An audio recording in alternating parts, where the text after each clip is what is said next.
আসসালামু আলাইকুম রহমতুল্লাহ। প্রিয় দর্শক, আপনারা সবাই কেমন আছেন? আশা করি ভালো আছেন।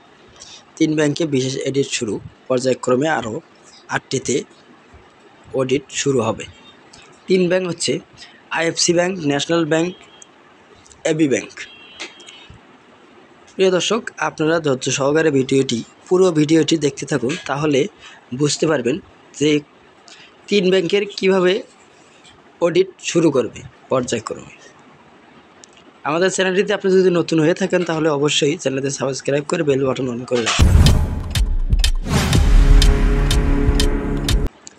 দেশের ব্যাংকিং খাতে অস্থিরতা ও নানান অনিয়মের কারণে বাংলাদেশ ব্যাংক দীর্ঘদিন ধরেই বিশেষ নজরদারি চালাচ্ছে। এর অংশ হিসেবে 3টি বেসরকারি ব্যাংকের সম্পদ মান যাচাই করতে বিশেষ অডিট কার্যক্রম শুরু করেছে বৈশ্বিক নিরীক্ষা প্রতিষ্ঠান ডেলয়েট।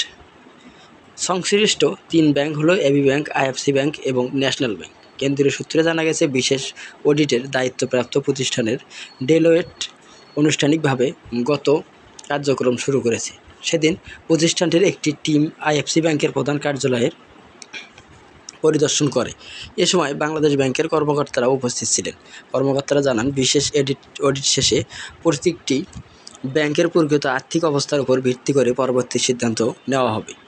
বাংলাদেশ ব্যাংকের কর্মকর্তারা জানিয়েছেন, এই কার্যক্রম বাস্তবায়নে অর্থায়ন করেছে বিশ্বব্যাংক। সব মিলিয়ে 11টি ব্যাংকের সম্পদ মান যাচাই করার সিদ্ধান্ত হয়েছে। প্রথম ধাপে এবি ব্যাংক, আইএফসি ব্যাংক এবং ন্যাশনাল ব্যাংকের অন্তর্ভুক্ত করা হয়েছে। এরপর পর্যায়ক্রমে বাকি 8টি ব্যাংকের এডিকিউআর সম্পূর্ণ হবে।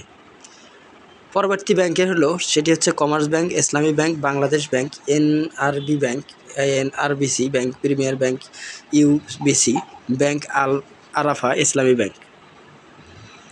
দীর্ঘদিন ধরে অনিয়ন্ত্রিত ঋণ বিতরণ, খেলাপি ঋণ বৃদ্ধি ও দুর্বল কর্পোরেটের গভর্নেন্স ব্যাংক খাতে অস্থিতিশীল করে তুলেছে। ফলে সাধারণ গ্রাহকের আস্থা কমেছে, একই সঙ্গে বাড়ছে চাপ।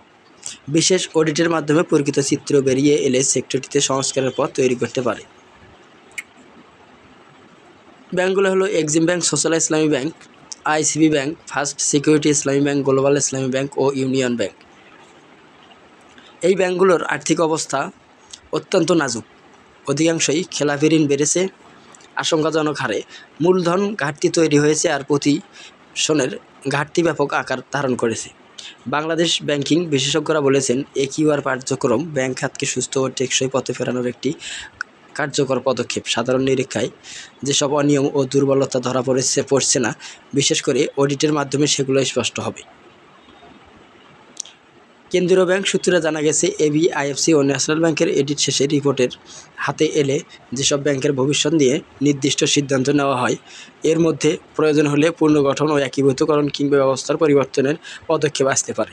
অন্যদিকে বাকি 8টি ব্যাংকের রিভিউ সম্পন্ন হলে ব্যাংক খাতের সামগ্রিক চিত্র আরও পরিষ্কার হবে বলে আশা করা করছে সংশ্লিষ্টরা। প্রিয় দর্শক, আজকের মতো এই পর্যন্ত থাকতে, পরবর্তীতে সব নিউজ পেতে আমাদের সঙ্গেই থাকুন।